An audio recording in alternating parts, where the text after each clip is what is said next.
Hi everyone, Heather here from the California After School Network with Michael Funk from CDE. Thank you all for joining us today in the series of our virtual fireside chats. This week we're really excited to be joined by our friends from Fontana. They're going to be sharing some really awesome work they're doing with us. So we are joined by Yubleni from Fontana Unified School District, which is an ASES grantee.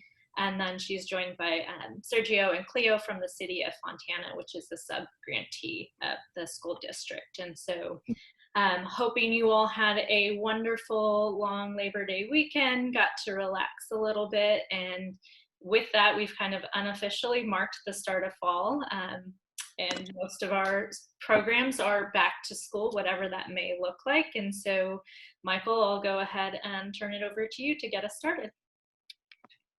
Thanks, Heather, and welcome, Yubleni, Sergio, and Cleo. It's great to see you. I'm not going to lie; it's a crazy time in California. With all the things we've been trying to navigate over the last several months. What is it? 7 months now? 6 months. Now the fires. We've got power outages here in Northern California because of the high winds, for fear of igniting more fires. And I'm not sure if there's something wrong with the readings, but I'm just sharing here in Sacramento, the air quality is showing about 480, and anything over 250 is considered hazardous and some of the worst air in the world. So we just got a lot to navigate these days, folks, and so important that we figure out ways to support our kids and our families. I have the luxury of being able to go inside during these times, but so many of our kids and families have parents that have to work outside for low income wages. And so I was inspired by a program in Imperial County, which dramatically shifted the asthma rates of their children just by having the program in the inside during the summer where they could breathe fresh air. So there's just a lot to navigate, and it's such a privilege to be inspired by groups of humans that are doing the right thing and doing the good work, and doing all they can for kids. You've heard me say that so many times, that to not do so is a moral issue. And here we've got 3 people from Fontana who are just doing the right thing and designing things so they work. I was on a Zoom call 2 or 3 weeks ago with all the grantees from San Bernardino County. And one of the presenters for that day was Yubleni from Fontana Unified. And as I listened to her, I just had this was very inspired, this sense of, wow, what an innovative, proactive approach to make sure that the kids are being cared for. And I just said, I got to have this group on the fireside chat. So called them up last week, and they said yes. And here we are. Now, normally I'm going into a big policy update or what's the latest that's been happening. And there's nothing since the last has changed since the last fireside chat. Senate Bill 820 has passed the legislature. It does have some minor modifications, some minor parts of Ed Code that will, in addition, be suspended. It's not going to affect very many people at all, but I can't say specifically until the governor signs it, and he hasn't signed it as of this morning. So as soon as that bill is signed, you'll see guidance posted on the CDE website, and also a fireside chat will cover that. So Heather, as always, thanks for hosting us today. And we're going to have more time just to talk to our guest than we normally do. So Yubleni, I know that, and pardon my voice, the air quality is starting to have an impact on my voice, but I would love for you just to kick us off with how you, as the Fontana Unified, have structured this. I remember going to visit Fontana Unified maybe 7 years ago in one of my first years here, and got to visit, and knew back then you had partnership between the city and the school district. We've seen that once before on the Fireside Chats early on with the village of Healdsburg and what they were doing. So tell us a little bit about what you've got going on down in Fontana. Well, first, thank you for inviting us to share what we're doing in Fontana. We're very excited about what everyone's been working on, including like meal distribution and the remote programming that we have. Everybody's doing such a great job. But we really want to just highlight and talk about the learning centers that we've established. So just going back a little bit to share the journey that we've had, at the end of last school year, everything shut down. And with that shutdown, we got a lot of guidance and a lot of flexibility. And there was a lot of discussion of setting up childcare centers for essential workers. So we started those discussions. So at that time, we started discussions with our partners at the city and just looking at what do we do? How do we help? How do we put together a program that'll help these families that are in need? For different reasons, different factors, it didn't really pan out. But we started having those conversations at that time. So then in July, when the governor announced that any county that's on the watch list would have to start with distance learning, we started having those discussions again. What are the parameters? What rules do we need that we have now? It's very different from our normal programming. It's very different from what we're used to. So it took a lot of research. We had to look at all the guidance, industry guidance for the schools, industry guidance for different things surrounding COVID. So it was really important for us to continue serving families. We knew there was a need. We knew families were struggling. So then for us, it was really a matter of how. What can we do? How do we help? So, I mean, the dedication was definitely there and the commitment. So in looking and having those discussions and assessing the needs of the students now in the new school year, talking to my supervisor and student services, having those discussions also even with our superintendent and what are we able to do. And of course we had to include, if we have anything at the school sites, then who do we need to include? We had to have discussions with our food services department because you know we have to provide meals if we have students on campus. Custodial for all the cleaning and the disinfecting and making sure that everything is sanitized properly. And they're doing that for other staff members that are on site. So what's the impact to those departments? They have meal distribution. What's the impact? Comprehensive health. We need to have a nurse there. We need to, if students are present, how do we help to keep everybody safe? School police. We want to have a safe campus again. And then facilities. We want to make sure the air conditioning is on, all those details that we're able to access the rooms, that the administrators and the principals feel comfortable with having us there and having children on campus again. So we knew we wanted to help, but we had to figure out all those pieces. So fortunately, I work with very dedicated administrators here at the district and managers and staff at the city. We're just anxious to get out there and continue serving, but we wanted to do it in a way that's safe, that we're compliant, and that everybody feels comfortable. We wanted to make sure there's a lot of worry right now. There's a lot of insecurities. So we just wanted really to make sure that everybody felt safe and that everybody felt like we were going to follow all of those guidelines. No, they say it's guidance, but for us, it really became our rules. Like they guide us and tell us, stay 6 feet apart. That's our new rule. Wear a mask, sanitize your hands, wash your hands. So we started looking at all of those pieces. And in assessing the needs of our students, we know that we have students in our community. And most of Fontana is not a wealthy area. And we know that there's families that are either struggling with homelessness, or they were removed from their home and now they're foster children. And there's other at promise students. So we thought, well, how do we help them? They already have barriers, they already have challenges. And now with distance learning, we don't know what they're experiencing. And that only adds to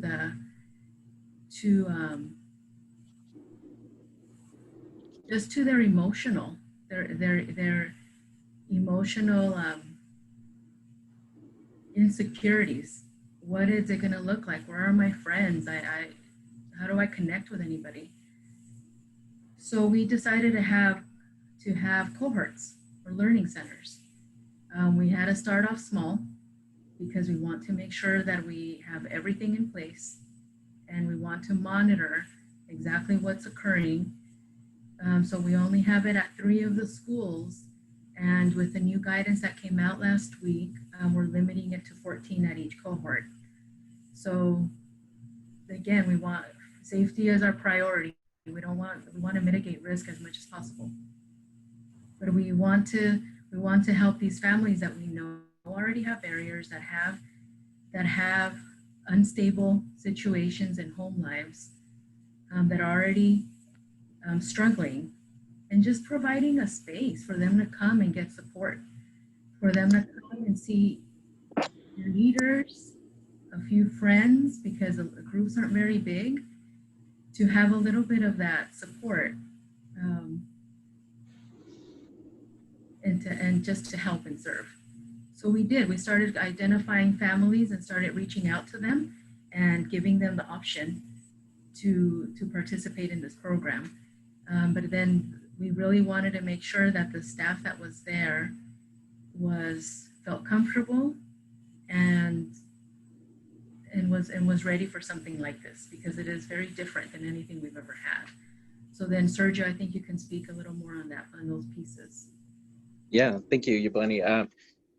And I think you mentioned this a lot. I mean, we're very fortunate to have the staff that work for the program and work for this community. When we approached our staff, we knew that, hey, they're gonna have questions. There might be some, doubts about like the safety and whatnot. So Yubleni and I sat down. We looked over all the CDC guidelines, the local guidelines, state guidelines, and created a plan that address these things for our staff. When we approached them and showed them this, and then talked to them about what it was that we were doing, we had several staff approach us right away and say, hey, I want to do this because I want to work with kids again. So right away, you could see the dedication from the staff.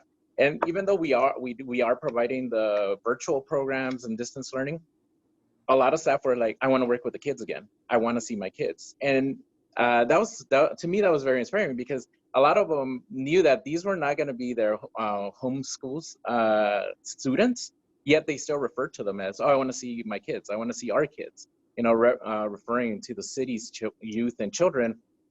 So that was very, very, very inspiring to see that staff came out right away. Obviously, yes, questions, regarding safety. Hey, are we going to have masks? Are we going to have face shields? What's the cleaning going to look like?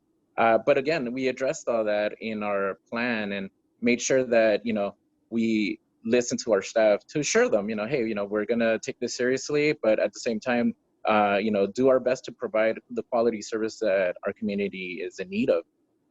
So as we began to do that, staff have been very, very open with the students and supportive in regards to what they're doing at the actual sites. A lot of times staff come in and there's a lot of technology that's going on right now, right? Whether it's accessing the internet, or in some cases we have young children that are look at us and say, hey, how do you turn it on, or how do I log in? So a lot of these things, come natural to our staff to be like, oh, this is how you do it. This is what we're going to do. So I think that's been very, very like telling of what our staff wants to do and wants to provide for our community. So, we made sure that we did that. And a lot of our staff speak to our mission statement, right, to provide this quality programming to the community that we serve.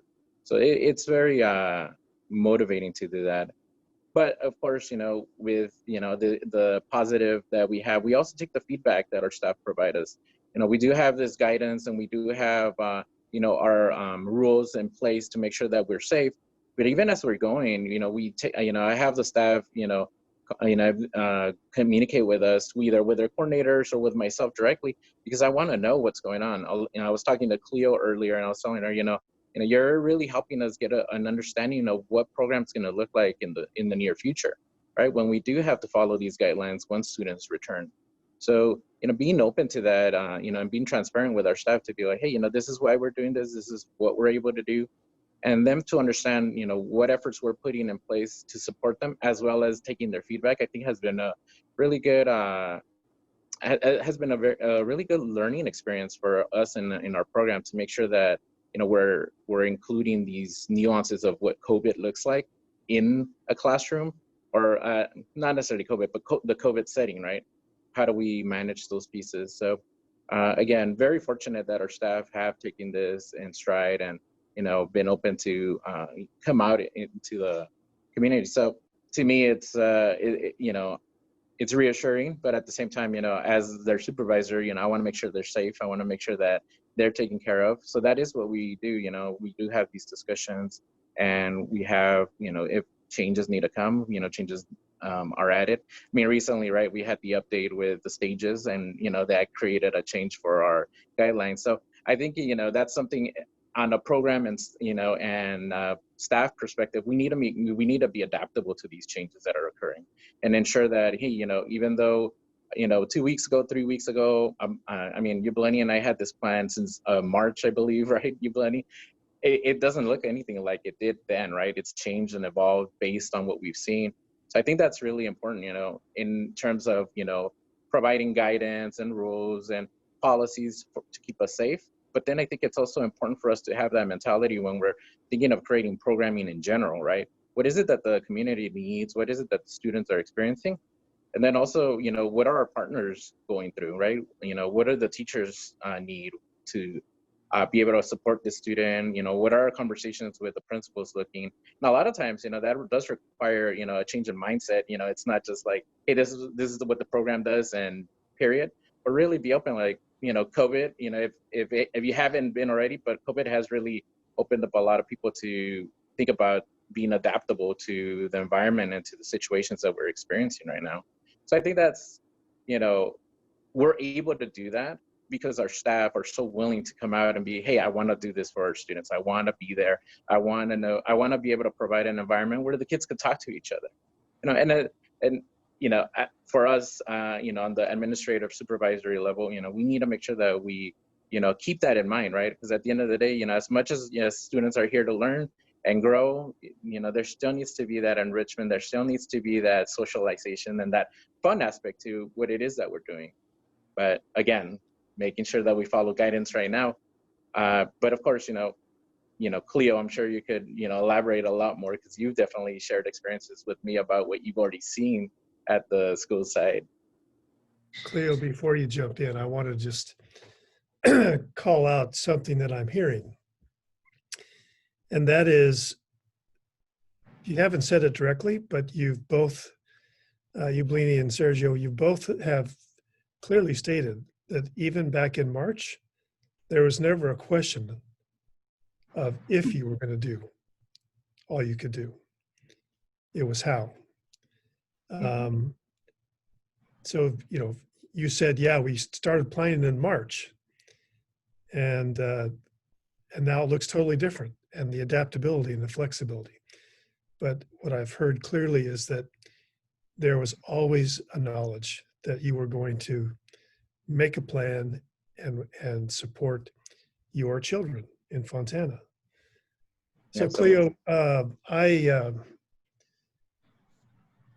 I firmly believe that the site coordinators are the cornerstone of our state's after-school system. You've got folks doing a lot of policy work and stuff and administrative work and organizing and what have you. But I've always held deeply that the people that most influence the daily experience for children are the site coordinators. And earlier today, you told me that you've been at this for 12 years. You started off as a line staff and have worked 12 years. 12 years. Let's start with your why. Like, what's your passion behind this? Why do you do that? Because I truly love our kids. I honestly grew up in an after-school program of my own, growing up from being in elementary school to middle school, and also going to a after-school program while I was in high school. And so when it became time to go off to college, I continued. And then Fontana Expanded Learning Program became my home.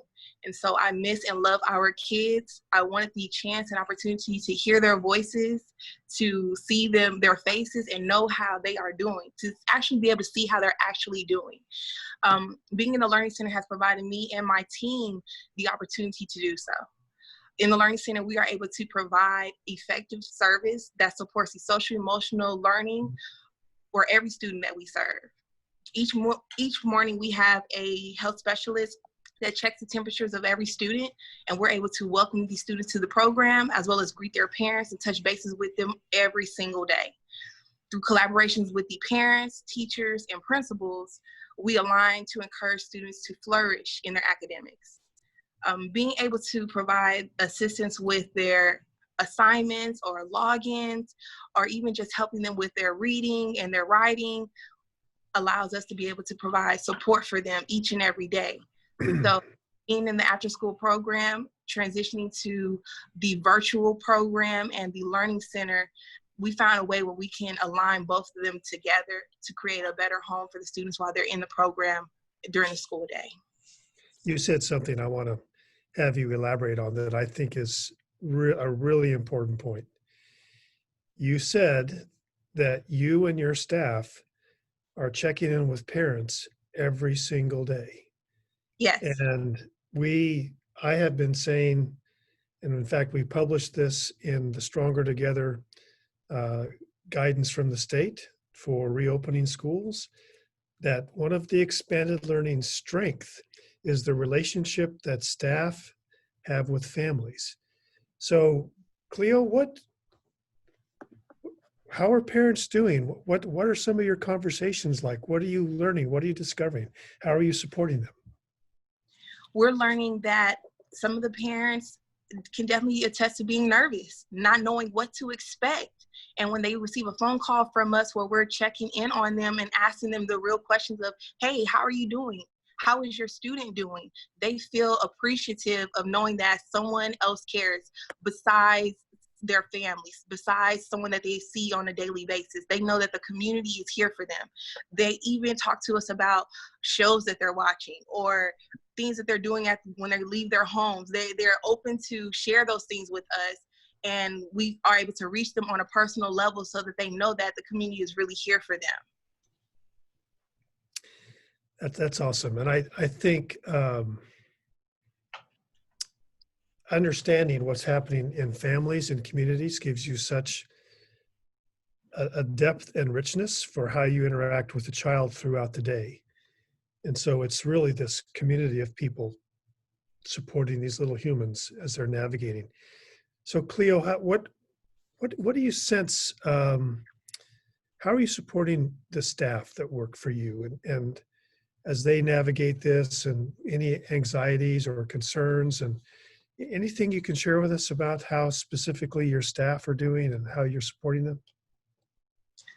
Well, I personally am supporting them by doing a constant check-in. If they need to take a moment where it's a time for them to take a break, maybe wearing the mask on is a difficult time for them. Maybe they need to step out of the room and gain some fresh air. We allow them and help them be able to do that, feel comfortable in the space to do that. We know that wearing the mask can be, it's different. And it's not something that we're used to. It's out of the norm for us. And so breaks are taken, as well as staff being able to have those conversations about how they're feeling day to day. We're open to the conversation. You know, at the end of the day, we are all human. And so sometimes we do need to be able to express how we feel or what it is that we're going through during this time. And so we make sure that we provide that open door for them. Yep. Sergio, you're actually like one of the OGs in expanded learning in California. Just share a little bit about your passion and what you've seen over the years and what kind of what's different now and how are you seeing this moment in our history and our in this situation? Well, well, definitely. Yeah. I do remember, you know, when I first started, like in 2000, a lot of what we do now would be very strange and very structured compared to, you know, what we were doing back then. You know, a lot of it, you know, hence why we struggle so much to, you know, convince people that we're not a childcare service, right? Because, you know, people remember some things from back then, but of course, you know, with the structures that we created, we definitely affect the child's growth, not just, you know, academically, but also, you know, with the social emotional level of, you know, who I am, what am I, have an understanding of what I can become, right? Greater than, you know, what maybe the 10 blocks that my world consists of now, right? So I do believe that even now through COVID, one of the things that we're able to provide and able to see is that growth, you know, that emotional growth in children, to be able to have a time for them to come and speak with each other, or whether it's virtually or whether it's at our learning centers, for them to like have this discussion. I've seen a lot of, well, I've heard from a lot of our staff that, you know, they probably spend 30, 40 minutes in program just saying, hi, how are you? Because you know, a lot of times it's difficult to have those conversations that you would normally have. You know, if you're in a classroom, you would, you know, look over to the side, hey, you talk to your friend, quick 5 minutes. But that alone, you know, we're able to provide it either, again, through the Learning Center or through virtual learning. So I think in terms of where we're at in history of our program, I think I think it's a very important time for us to think about what is expanded learning doing. You know, how much can we grow from this as a field? How much can we incorporate, knowing that we have now new tools, whether it's, you know, doing virtual programs or, you know, allowing students to get virtual experiences. I mean, I remember doing some high school programs, and you know, I've talked to some of my staff about this, and I'm like, I remember doing some things like this because I remember once having a conversation with scientists out in Florida at the Everglades with my students, and we were doing it through Zoom, and you know, the kids loved it, and I was like, now that's normal. You know, back then I was the one that had to set everything up. Now I walk into some of these classrooms and I have, you know, 7-year-olds, you know, 5-year-olds telling me, oh, you need to go over here and you need to do this. And I'm like, okay, you know, I need to learn this because you know more than I do right now. So I think it's a time for us to open up and, you know, think of what else is out there that helps us, you know, helps students grow. Because I think there is a big component that is going to be missing from these students, right? I think if we look at that socialization that they're missing out right now, the emotional growth that they're missing out right now, it's something we need to keep in mind. And I think that's why our programs, you know, when I say, you know, we keep it fun, we make them be able to share with each other. It's important because, you know, not being in the school setting, you know, sometimes it does affect that, right? You don't get to see your friends. So I think that's kind of what I'm seeing right now and with programming in general. Heather, I've got one more question for you, Yubleni, then I'm going to turn it back to you to help guide us through closing thoughts, everyone. Yubleni, what you've demonstrated here as a district leader is the value and importance on a community solution for your families and your children, and the partnership with the city and the length of time with that. So thank you for modeling the importance of a community solution. So schools don't have their own little bubble that the rest of the community runs around, that they're all connected. And this sense of community schools or community-centered schools is what I'm hearing in between the lines. I'm just wondering, can you tell us, you know, I know you don't have a crystal ball there tucked in your cabinet, but when you start to think about what's coming down the trail for you a month or 2 months from now, I know you're a planner. So, and And if it's uncertainty, that's a good answer too. But what are you thinking about? So really hoping our county goes up to the next level on this watch list and we get to the next color. But it looks like it'll be a while that we'll be working and serving in this way.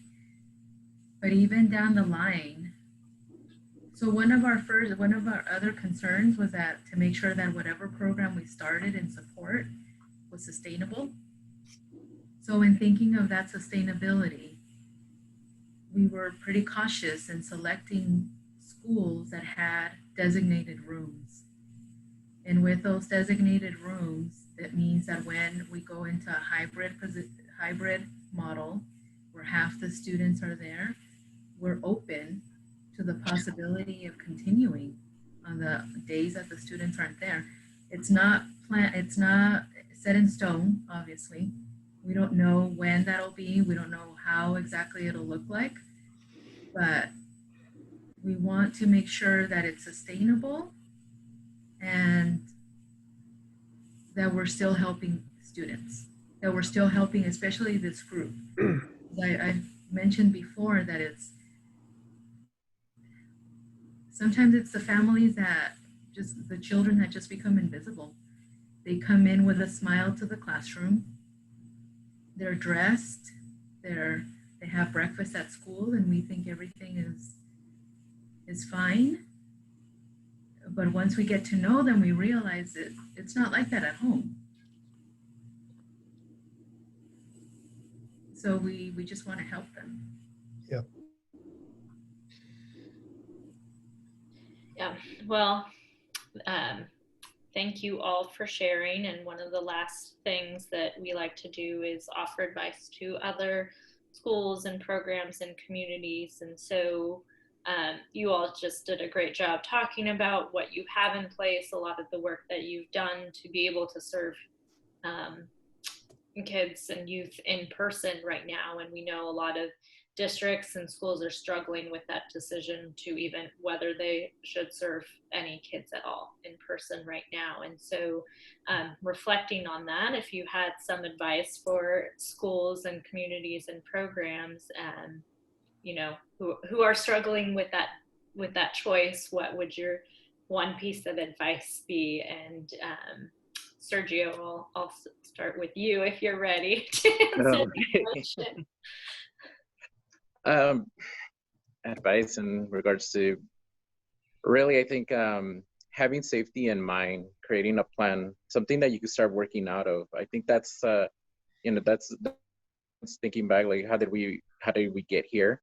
It's really sitting down and looking at what those guidances are and reflecting on like what does that look like for us and putting it down on paper. Honestly, the first one that I came up with, I wrote it down out of a brainstorm that we had, and from there we started putting pieces together. And like I said, it's grown to the point where Cleo gives me insights on these things, and we're open to those things. So I think going back, you need to make sure you have a plan, and not only that you're aware of your plan, but that your staff's aware of it, and to have that assurance that hey, we're listening to you, and because you're the ones out there, and we're doing our best to take care of you. So I think making sure that we do those pieces, obviously being compliant with guidances, but then also adding that other piece, that, hey, let's have this conversation about how we're going to do this. I think it goes a long way. Yubleni? Well, I think back when everything started closing and we had a fireside, and we watched a fireside chat where Michael Funk told us that this flexibility in the guidance is so that we can do the most. He said it's not a time for you to just sit back and say, I don't have to deal with attendance. I don't have to deal with, all of these different pieces that we're always so set and having those reports done. But saying the flexibility to do the most. And then I talked to our region lead, and him, John Duran, and he says, because I asked him about it weeks before we started. I said, well, what do you think? Are we just setting ourselves up for failure? And he says, And if you fail, it's okay. Like, it's okay. At least you know you did everything that you could and that you tried. Yep. And then I talk to our like program specialists at CDE and I say, well, what about this? What about that? Because I want to make sure that we're covering every detail of it. And they tell me the same thing. All you can do is try your best and reach out and do everything you can. And then if they don't respond, if parents don't respond, or again, if it doesn't work out exactly the way you planned it, it's okay. So just keeping that in mind is we have this flexibility. We kept seeing it as an opportunity. We kind of shifted that mindset and said, this is an opportunity to see how much we can do, to see to do something totally different. And John tells me that I was radical. And I think, well, maybe that's what we need right now. I don't know. So my piece of advice is include your managers, include your superintendent, and have those conversations with your supervisor, with my lead from the division. Let them know what we do in program, include them, and so that they know how important it is and how it impacts families. And then they'll see your passion in it. Have those conversations with those supervisors, managers, and they'll be more open. Because one of the things that I'm super grateful about is that I am working with administrators that are open to letting us, allowing this and saying, yeah, there is a risk, but let's mitigate that because of our love for the children, and it's okay. And with partners like the city that say the same thing, there's a risk, but let's do it. Let's try it. So sometimes I think we let our fears just get in our way, and we need to just think it through, maybe reach out to people around you and just try. And we'll see. Even now we've been in it. This is our third week, Sergio? Right? Third week. And we're still making adjustments. But it's okay, because we'll continue to grow, I think. Thank you. And Cleo, you want to bring us home with your advice? I would say for all of our staff members, our teammates, bring your expertise to the table. Personalize the experience for our students and make sure that you get their buy-in. That's the only way that this is going to be effective, because our students really want you to know who they are today, tomorrow, and every day. Thank you. Well, thank you all. Thank you for bringing your best to your communities, to your students, to your families, to your staff. We really appreciate what you all are doing down in Fontana. It's definitely making a difference in your community. So much appreciation to you all. And to everyone else, keep sending us your questions, your stories, and we'll continue to have these chats. And Michael, I'll turn it over to you for final comments. So many times I hear a conversation like just the last 5 minutes, and I'll say, man, I wish we would have recorded that. And we did. We've got it. Radical, courageous, passion. That's what I just heard. Radical, courageous, passion. Stepping across the threshold of risk because you love kids. That's what I heard. That's what you said. I'm so, and I also heard that people listen to the Fireside Chats. That's awesome. Cleo, I want to close just by saying any child in California would be blessed to have you working with them, including my own daughter. And every child in California deserves that. Let's work towards that, shall we? Let's lead with love. Love our kids. Thank you, Fontana. See you next week.